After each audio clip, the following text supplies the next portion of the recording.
ओम शांति। 24 नवंबर 2022। बाबा की महावाक्य। मीठे बच्चे, तुम्हें श्रीमत पर पूरा पूरा ध्यान देना है। बाप का फरमान है, बच्चे मुझे याद करो और नॉलेज को धारण कर दूसरों की सेवा करो। प्रश्न: बाबा बच्चों की उन्नति के लिए कौन सी राय बहुत अच्छी देते हैं? उत्तर: मीठे बच्चे, अपना हिसाब किताब पोता मेल रखो। अमृत वेले प्यार से याद करो। लाचारी याद में नहीं बैठो। श्रीमत पर देही अभिमानी बन पूरा पूरा रहमदिल बनो तो बहुत अच्छी उन्नति होती रहेगी। दूसरा प्रश्न: याद में विघ्न रूप कौन बनता है? उत्तर: पास्ट में जो विकर्म किए हुए हैं वही याद में बैठने समय विघ्न रूप बनते हैं। तुम बच्चे याद में बाप का आह्वान करते हो, माया भुलाने की कोशिश करती है। तुम याद का चार्ट रखो, मेहनत करो तो माला में पिरो जाएंगे। गीत: तू प्यार का सागर है। ओम शांति। यहाँ जब बैठते हो तो बाबा की याद में बैठना है। माया बहुतों को याद करने नहीं देती क्योंकि देह अभिमान है। कोई को मित्र संबंधी, कोई को खान पान आदि क्या क्या याद आता रहता है। यहाँ जब आकर बैठते हो तो बाप का आह्वान करना चाहिए। जैसे जब लक्ष्मी की पूजा होती है तो लक्ष्मी का आह्वान करते हैं। लक्ष्मी कोई आती नहीं है। यहाँ भी कहा जाता है, तुम बाप को याद करो अथवा आह्वान करो। बात एक ही है। याद से विकर्म विनाश होंगे। धारणा नहीं हो सकती है क्योंकि विकर्म बहुत हैं। बाप को भी याद नहीं कर सकते हैं। जितना बाप को याद करेंगे उतना विकर्मा जीत निरोगी बनेंगे। है बहुत सहज, परंतु माया अथवा पास्ट के विकर्म सामने आते हैं जो याद में विघ्न डालते हैं।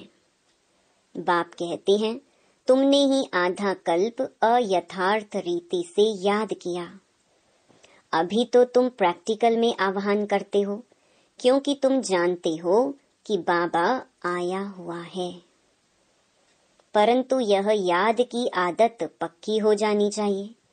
तुमको एवर निरोगी बनने के लिए अविनाशी सर्जन दवाई देते हैं कि मुझे याद करो, फिर तुम मेरे से आकर मिलेंगे। मेरे द्वारा मेरे को याद करने से ही तुम मेरा वर्षा पाएंगे। बाप और स्वीट होम को याद करना है।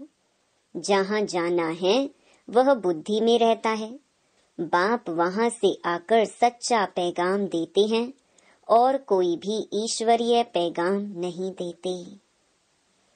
वह तो यहाँ स्टेज पर पाठ बजाने आते हैं और ईश्वर को भूल जाते हैं। लक्ष्मी नारायण यहाँ आते हैं तो ईश्वर का पता नहीं रहता। उनको भी पैगंबर नहीं कह सकते। यह तो मनुष्यों ने नाम लगा दिए हैं। वह आते ही हैं पाठ बजाने, वह याद कैसे करेंगे? उनको पाठ बजाते बजाते पतित बनना ही है, फिर अंत में पतित से पावन बनना है। वह तो बाप ही आकर बनाते हैं। बाप की याद से ही पावन बनना है। बाप कहते हैं, बच्चे मेरे पास पावन बनाने का एक ही उपाय है। देह सहित जो भी देह के संबंध हैं उनको भूल जाना है। तुम जानते हो, मुझ आत्मा को बाप को याद करने का फरमान मिला हुआ है। उस पर चलने वाले को ही फरमान बरदार कहा जाता है। जो कम याद करते हैं वह कम फरमान बरदार पद भी ऊंचा पाते हैं। बाबा का एक फरमान है याद करो, दूसरा है नॉलेज को धारण करो। याद नहीं करेंगे तो सजाएं बहुत खानी पड़ेंगी। स्वदर्शन चक्र फिराते रहेंगे तो धन बहुत मिलेगा। भगवानुवाच मेरे द्वारा मुझे भी जानो और सृष्टि चक्र के आदि मध्य अंत को भी जानो। यह दो बातें मुख्य हैं जिस पर ध्यान देना है। श्रीमत पर पूरा ध्यान देंगे तो ऊंच पद पाएंगे। फिर रहमदिल बनना है, सबको रास्ता बताना है, सबका कल्याण करना है। मित्र संबंधियों आदि को भी सच्ची यात्रा पर ले जाने की युक्ति रचनी है। वह है जिस्मानी यात्रा, यह है रूहानी यात्रा। यह स्पिरिचुअल नॉलेज कोई के पास नहीं है। वह है सब शास्त्रों की फिलॉसफी। यह है रूहानी नॉलेज। सुप्रीम रूह यह नॉलेज देते हैं रूहों को ही वापस ले जाना है। अमृत वेले जब आकर बैठते हैं, कोई तो लाचारी आकर बैठते हैं। उन्हों को अपनी उन्नति का कुछ भी ख्याल नहीं है। बच्चों में देह अभिमान बहुत है। देही अभिमानी हो तो रहमदिल बन श्रीमत पर चलें। बाप कहते हैं अपना चार्ट लिखो। कितना समय याद करते हैं? आगे चार्ट रखते थे। अच्छा बाबा को ना भेजो, अपने पास तो रखो। अपनी शक्ल देखनी है। हम लक्ष्मी को वरने लायक बने हैं। व्यापारी लोग अपना पोता मेल रखते हैं। कोई सारे दिन की दिनचर्या रखते हैं। हॉबी होती है लिखने की। यह बाबा बहुत अच्छी राय देते हैं कि अपना हिसाब किताब रखो। कितना समय याद किया, कितना समय किसको समझाया, ऐसा चार्ट रखें तो बहुत उन्नति हो जाए। बाबा मम्मा को तो नहीं लिखना है। माला के दाने जो बनते हैं उन्हों को पुरुषार्थ बहुत करना है। बाबा ने कहा ब्राह्मणों की माला अभी नहीं बन सकती, अंत में बनेगी जब रुद्र की माला बनेगी। ब्राह्मणों की माला तो बदलती रहती है।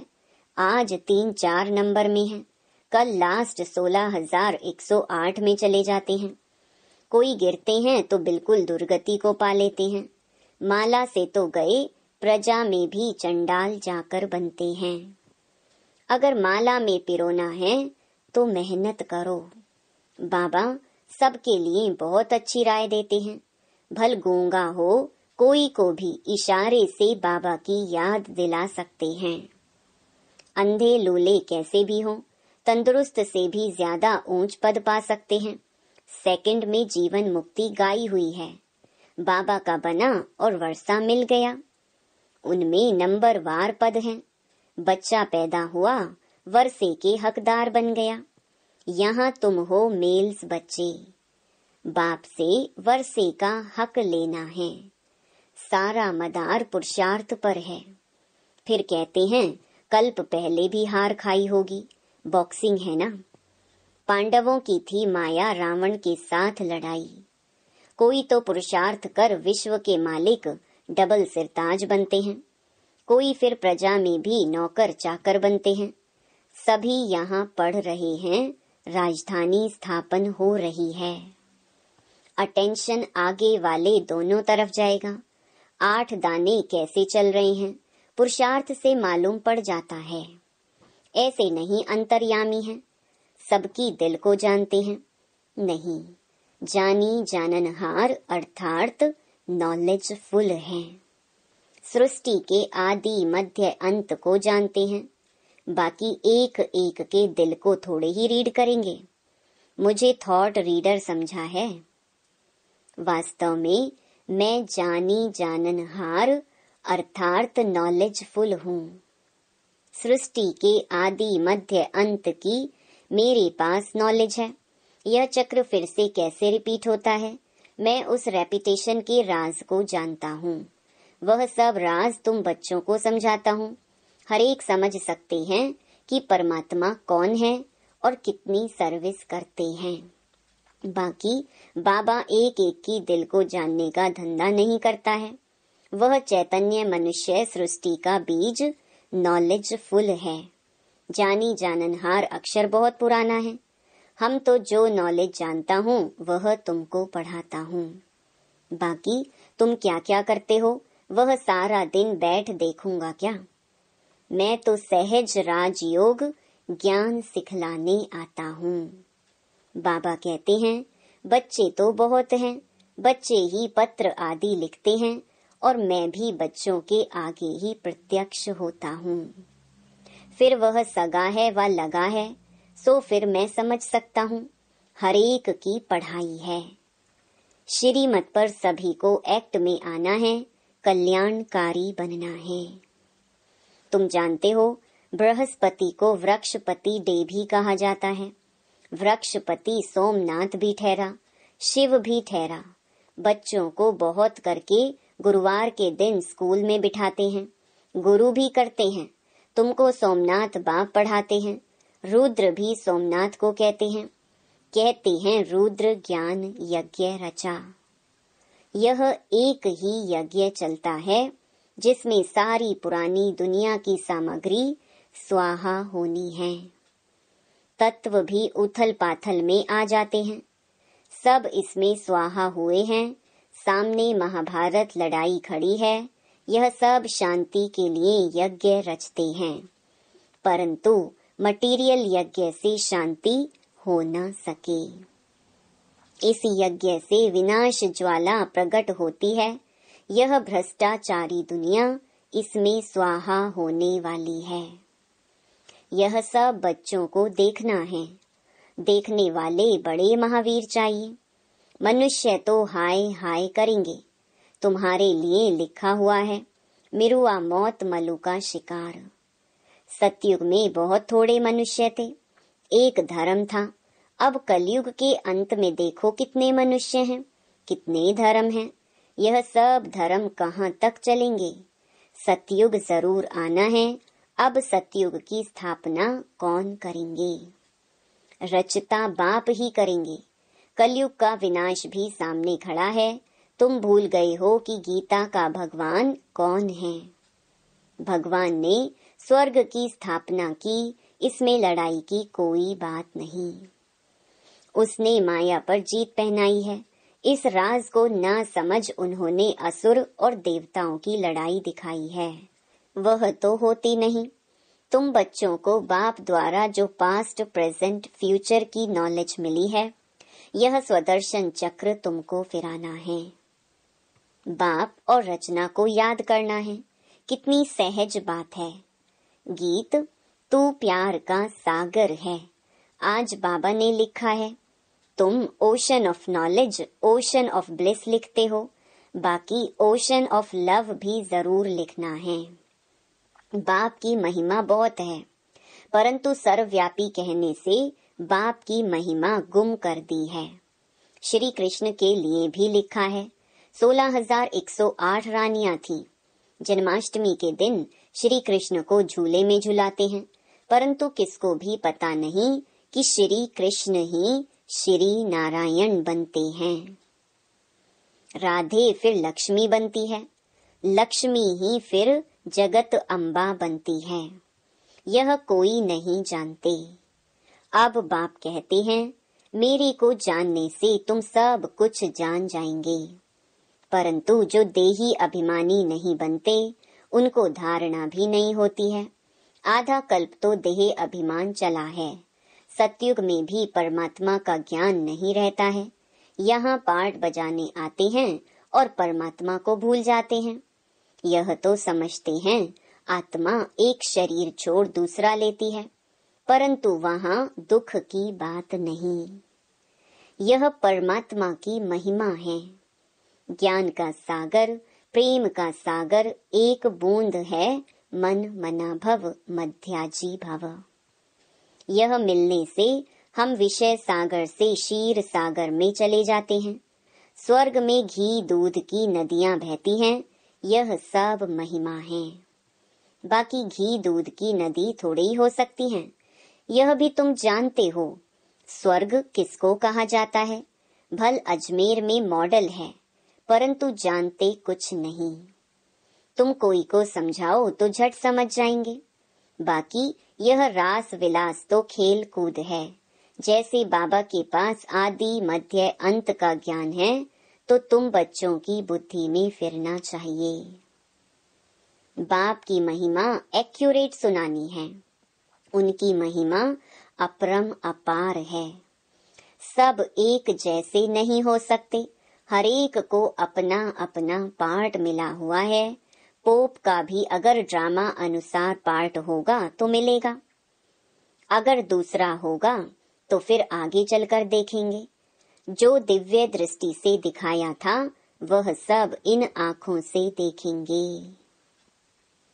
विष्णु का साक्षात्कार किया है, वहां भी प्रैक्टिकल जाएंगे, फिर साक्षात्कार होना बंद हो जाता है। सतयुग त्रेता में न साक्षात्कार न भक्ति, फिर भक्ति मार्ग से यह सब बातें शुरू होती हैं। कितनी अच्छी अच्छी बातें बाबा समझाते हैं, जो फिर बच्चों को औरों को समझानी है। बहनों भाइयों, आकर बाप से वर्षा लो। उस ज्ञान से परमात्मा को सर्वव्यापी कह महिमा गुम कर दी है और ग्लानि कर दी है। तुम बच्चे यथार्थ महिमा को जानते हो। अच्छा, मीठे मीठे सिकिलधे बच्चों प्रति माता पिता बाप दादा का याद प्यार और गुड मॉर्निंग। रूहानी बाप की रूहानी बच्चों को नमस्ते। धारणा के लिए मुख्य सार। पहला, हर एक्ट श्रीमत पर करनी है। सबका कल्याणकारी रहम दिल बन सेवा करनी है। दूसरा, याद की आदत पक्की डालनी है। याद में बैठने समय कोई भी मित्र संबंधी खान पान आदि याद न आए, इसका अटेंशन रखना है। याद का चार्ट रखना है। वरदान, नॉलेजफुल बन व्यर्थ को समझने, मिटाने और परिवर्तन करने वाले नेचुरल योगी भव। नेचुरल योगी बनने के लिए मन और बुद्धि को व्यर्थ से बिल्कुल फ्री रखो। इसके लिए नॉलेजफुल के साथ साथ पावरफुल बनो। भले नॉलेज के आधार पर समझते हो कि ये रॉन्ग है, ये राइट है, ये ऐसा है, लेकिन अंदर वह समाओ नहीं। ज्ञान अर्थात समझ, और समझदार उसको कहा जाता है जिसे समझना भी आता हो, मिटाना और परिवर्तन करना भी आता हो। तो जब व्यर्थ वृत्ति, व्यर्थ वाइब्रेशन स्वाहा करो, तब कहेंगे नेचुरल योगी। स्लोगन, व्यर्थ से बेपरवाह रहो, मर्यादाओं में नहीं। ओम शांति।